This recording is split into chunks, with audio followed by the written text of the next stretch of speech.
समस्त को मो यूट्यूब चैनल को स्वागत। समस्त को जयगुरु। आज आम जाऊँ गोटे सत्संग माने मोर गोटे सांग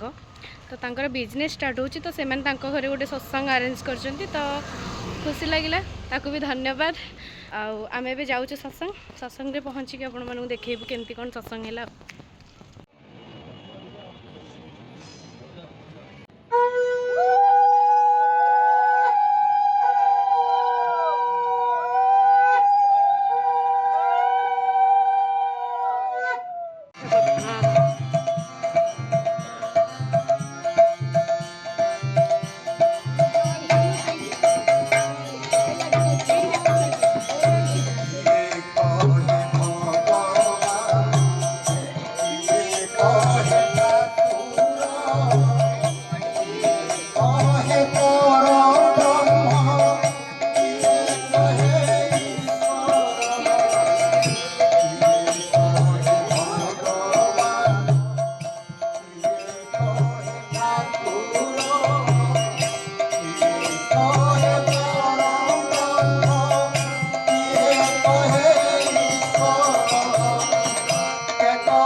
समस्त आंतरिक राय जय को जनाऊँ। आमे समस्ते एक पवित्र दिन रे समवेश होइछे। एक आनंद उल्लास भितर समस्त मन प्राण भरी उठुଛି। आध्यात्मिक चेतन रे एक परिवेश आनंद मुखर होइछे। कहबार कथा हला आज जो सत्संग आम करुचे आमर समस्तंकर परिचित अल्पे बहुते आमर जड़े गुरुभ्राता श्रीजुक्त कार्तिक चंद्र साहू जड़े वरिष्ठ सांबादिक तांकर धर्मपत्नी श्रीमती जानकी साहू तांकर एक नूतन व्यवसाय प्रतिष्ठान गोटे अत्याधुनिक रूप से जहाँ वर्तमान जुगोपयोगी दरकार होचे ऑफसेट मेसीन बा flex banner DTP multi colour भाव में जहाँ किसी वर्तमान जुगरे दरकार समस्त मोर जयगुरु मोर विशेष किसी कहबार नहीं किंतु मु गोटे जिनस देखुची केते समस्त आनंदित ए आनंद शब्दटा कहीं आसी कारण समस्त भितर किसी दुख अच्छी किसी ना किसी दुख अच्छी जहाँफल कि आम आनंदटा को एत इम्पोर्टान्स दौर तो दुख से कहते दुख तीन प्रकार गोटे वैदेही दुख आ गोटे है दैविक दुख दैहिक दुख आ गोटे हूँ भौतिक दुख। दैहिक दुख रिलेटेड टू आवर बॉडी जहाँ कष्ट जर है कि काश कफ है कि सर्जिकल प्रोब्लेम्स है ट्यूमर है जहाँ किसी समाधान हो डाक्टर औषध देवे आप खाई भल हो। दैविक दुखटा कौन ना आमे भावु जे देवता मैंने आमको दुख दौरान किंतु सेटा कौन संभव के देवता मैंने कहीं मनुष्य को दुख देवे किंतु से कहते शनि ग्रह लगी ते शनिर कोप पड़ी किंतु सेटा नुह ठीक नुह से जदि जड़े भल कर्म कर शनि दशा थिले भी शनि देवता के तार क्षति करें निश्चित ताले कहीं दैवी दुख आसे कहीं शनि देवता दुख दिखती आमर कर्म को नहीं किंतु सेटा आमे मानिया को प्रस्तुत नुह आम कौटी कम कौन खराब कम कलु ये कलु ताकू आमे सेटा मानिया प्रस्तुत नुह से आमे कहूँ जे दैविक दुख देले कि सेटा एक्चुअली मिसनोमर। तृतीयटा है भौतिक दुख। भौतिक दुख कौन ना अशांति टेंशन डिप्रेशन ये जो सब आम भीतर रही तार समाधान कौन तो ठाकुर कहते एक्चुअली तो आनंद पाइपर जदि सत्संग करू जब नाम ध्यान करू ताल तू से मुक्ति पाइपर ये हूँ आदि कालू ए सिस्टमटा रही किंतु ए जुगे ठाकुर कहते तो दैहिक दुख हो वैदिक दुख हो कि भौतिक दुख हो तू मो पाखक आस सबुथ समाधान करदेवी तोर दुख दूर करदेवी तो आज समस्ते भाई मैंने से कथा गोटे कहते आम आनंद पाइबा ये कहीं जो दृढ़ आशीर्वाद आम प्रति रही दृढ़ बाणी रही तू जहाँ कर मुझे मुक्ति करदेवी। परम प्रेमसी ठाकुर परम राधा जगज्जन से बड़मा परम पूज्यपास बड़दा परम पूज्यपास आचार्य सम्मान्य पुरोधा सम्मान हृदयबृंद सम्मान्य गुरु भाई उपस्थित गुरु भाई माँ समस्त अंतर जय सत्संग उद्देश्य शुणिले भजन कीर्तन कीर्तन करता जी जहाँ कहूला मोर से आड़ को चली जाऊँ कौन अर्थ बुझुली आ पूजा तो तले चली होमयज्ञ ये कहीं हो जो मैंने सत्संगी मुझे सब गोटे कथा कहे गुरु पूजा न करली किंतु केउ देवतार हुए ना पूजा गुरु पूजा न करले किंतु केउ देवतार हुए ना पूजा गुरु ही सबरी सिद्ध आसन गुरु ही सबरी जीवन ध्वजा जीवन बाण जस कीर्ति गुरु सर्वश्रेष्ठ आउ कहते आम पूज्य डॉक्टर जहाँ कहते केते कथा मन पड़ू दुख कथा कहते सुख कथा कहते निजे ठाकुर को वेदर कही मनु कही ठाकुर लिखिंदी किं कुर्वन्ति ग्रह सर्वे जस्य केन्द्रे बृहस्पति किं कुर्वन्ति ग्रह सर्वे जस्य केन्द्रे बृहस्पति कौन ग्रह कौते शनि ग्रह कि ग्रह ग्रह किछि नाही जदि गुरु तुमर मथार अछंती तांको धरिकी चलीथिवो को ग्रह कौन शनि ग्रह नवग्रह किछि ग्रह करबेनी कारण सुदर्शन चक्र बोलुची से काटी कर दो पूर्ण कर दो आउ तुमे प्रत्येक अमृत पान करछ ना तांको समर्पण करूछ इष्टपति करूछ डाकुछ प्रभु आज ए प्रभाते करबारंभे तुमरी भोग लग कहार गुरु कर भोग लग गुरु को भोग लग आउ ता आसन करछ ना अर्घ्य दउछ इष्टभृति अर्घ्य श्री चरण रे कृपा मागी तांको चरण ते कृपा मागी अर्घ्य समर्पण करछ को आसी शक्ति को शक्ति आसी परिबो नाही जै तुम विश्वास करो जी भरोसा करो कोथिरे सत्तान जी विश्वास अछि भरोसा अछि अब निष्ठा अछि पुणी छोटे साथ दउछि केते कथा मन पड़छि एवं व्यवसाय पंचनीति जो कहै प्रथमे हसिकी कथा कुह भल व्यवहार कर हसिकी एवं गुरु ग्रहण करते प्रथम दीक्षा नब गुरु ग्रहण करके तो हसी कथा कहब आ जो जिनस देव सचोट भाव ना भाव गलती करबनी सत सत कर आउ जहाँ तुम जो बिक्री कर 100 टंका बिक्री हुए तुम जो कि 50 टंका ए 50 टंकार मूलधन रख बाकी 50 टंका से तुम जो मूलधन जमा कर आउ किसी कर जिनस देव ना भाव गलती कर ठकबनी उचित समय देव श्रद्धार देव तुम पाछक लोक छुट्टी आसे हसी टे कथा कह हसी टे कथा भरोसा पूज्यपाद अभिनय कथा गोटे मन पड़े थे से गोटे गौहाटे था पूज्यपाद दादा था से दादा कहले दादू आम घोड़ा शिखते चाहे घोड़ा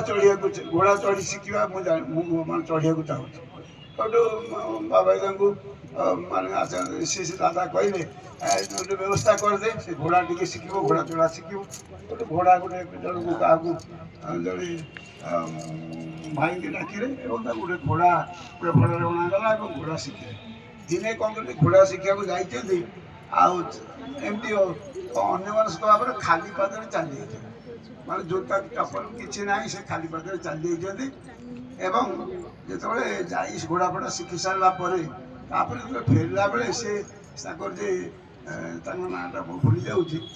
बलाईदा बलाईदा से कहते आज्ञा आप तो खाली पादे आसते चली चली कौन खाली पादे आप जी एमती कहीकि गोटे कम कर बसी जाऊँगी आप कांधे बस ए कांधे सी बसीगले बसीगला दी गोड़ देकर एफाक गोड़ देकर अभिनंदा बसिले बसिक सी सब कांधिक नहीं जाऊँ सी जाऊ जाऊ मन में भावुं जे मोर केते भाग्यर केते पुण्य आउ पुरुषोत्तम पंचम पीढ़ी आउ रक्त प्रभावित होती मो कांधे बसी नौची केते मोर सौभाग्य केते मोर पुण्य एपरी भाव में कहू आनंद आंसू बही जाए मैं आनंद आखिर पानी पड़ी आम बाहरी आसम से पाटा कौन हो ठोप ठोप होकर दी पादे पड़ी मैंने पूज्यपाद अभिनंदा पादे पड़ी अभिनंदा कहले कि दादा कि होइछे ना नाई आखिरे गोटे माने कौन गोटे पड़गला तो पानी भारी पड़ा तेणु से सकाशे से पाटा पड़गला आप पड़गला ना एक जन्म है ना जन्म जन्म थोड़े तपस्या करे ये सुजोगटा मनुष्य लाभ करे तेणु से आमर केते जन्म साधना भीतर देखिए आम प्रभु को पाइचे आउ केते जन्म सेमती करिया पड़े ता भीतर प्राप्ति पाइबा पाइबा माने कौन मन से ठाकुर नहीं उठे प्राप्ति माने आप्ति माने निजे तैयार ही उठे से ठाकुर तो होते जानना चाहो तेणु से भाव में आम करवा आस्ते आस्ते आस्ते आस्ते आम ठाकुर मन रखी मनीष हवा सी चाहिए सेमती आम जब उठा से खुशी हे भर जीवन सार्थक आ व्यवसाय तो पंचनीति कथा सब कहगला तथापि आउ थे मन पकाऊँ से एक नंबर हूँ दैनंदिन इष्टपति पुराण हुए भितर बाहर इष्ट इष्ट इष्ट सुमिष्ट व्यवहार द्वितीय हूँ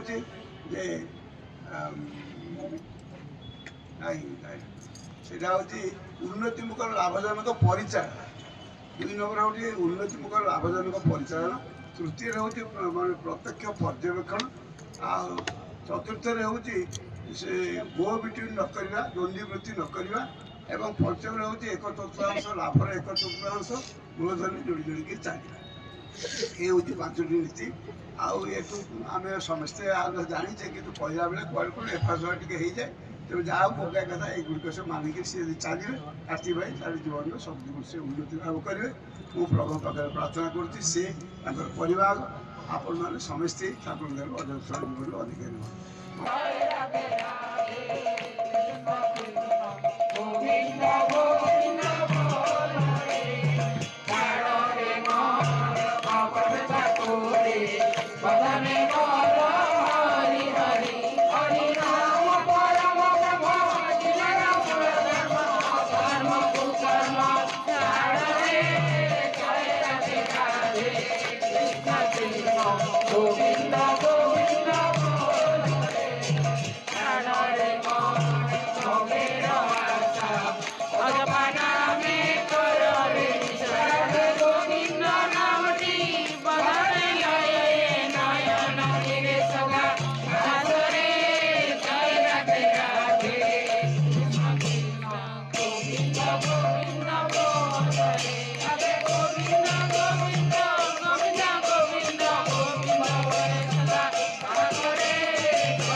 ଆଜିର ସତ୍ସଙ୍ଗ ସରିଯାଇଛି ଆଉ ଏବେ ଆମେ ରୁମ୍କୁ ଫେରି ଯାଉଛୁ। ଅଞ୍ଜଳିର ଆଜି ଦେହ ପୁରା ଖରାପ ଥିଲା, ସେଥିପାଇଁ ଆମେ କଲେଜ ଯାଇନୁ। ସତ୍ସଙ୍ଗ ଥିଲା, ସେ ତ ଇନଭାଇଟ୍ କରିଥିଲା,